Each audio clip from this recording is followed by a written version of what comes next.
साथियों, हमारी सरकार किसानों के कल्याण के लिए, खासकर छोटे किसानों के कल्याण के लिए देश के कृषि जगत के हित में, देश के हित में, गांव गरीब के उज्जवल भविष्य के लिए पूरी सत्यनिष्ठा से, किसानों के प्रति पूर्ण समर्पण भाव से,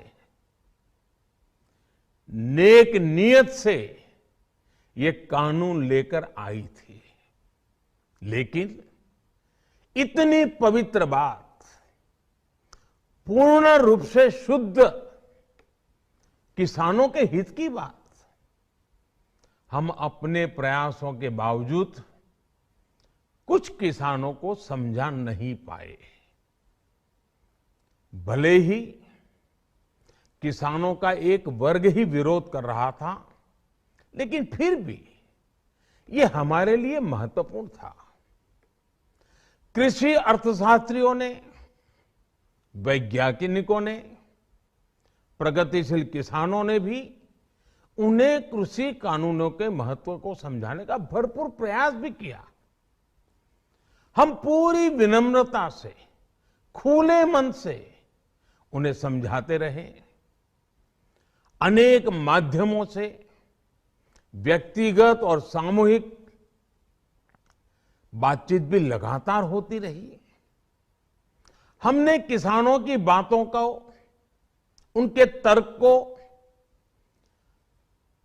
समझने में भी कोई कोर कसर बाकी नहीं छोड़ी।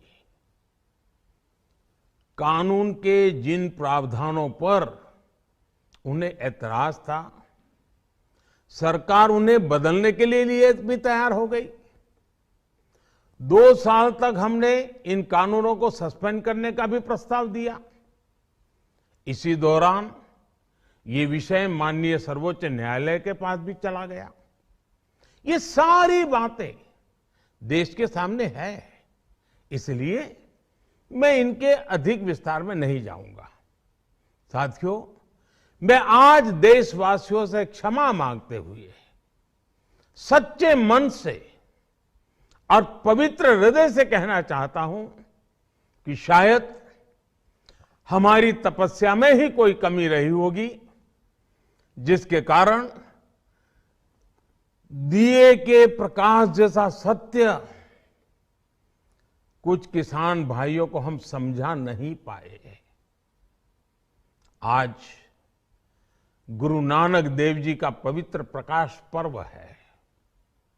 ये समय किसी को भी दोष देने का नहीं है। आज मैं आपको, पूरे देश को ये बताने आया हूं कि हमने 3 कृषि कानूनों को वापस लेने का, रिपील करने का निर्णय लिया है। इस महीने के अंत में शुरू होने जा रहे संसद सत्र में, इसी महीने में, हम 3 कृषि कानूनों को रिपील करने की संवैधानिक प्रक्रिया को पूरा कर देंगे।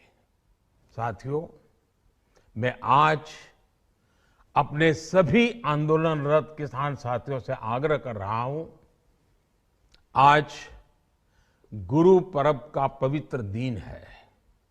अब आप अपने अपने घर लौटे, अपने खेत में लौटे, अपने परिवार के बीच लौटे। आइए एक नई शुरुआत करते हैं, नए सिरे से आगे बढ़ते हैं।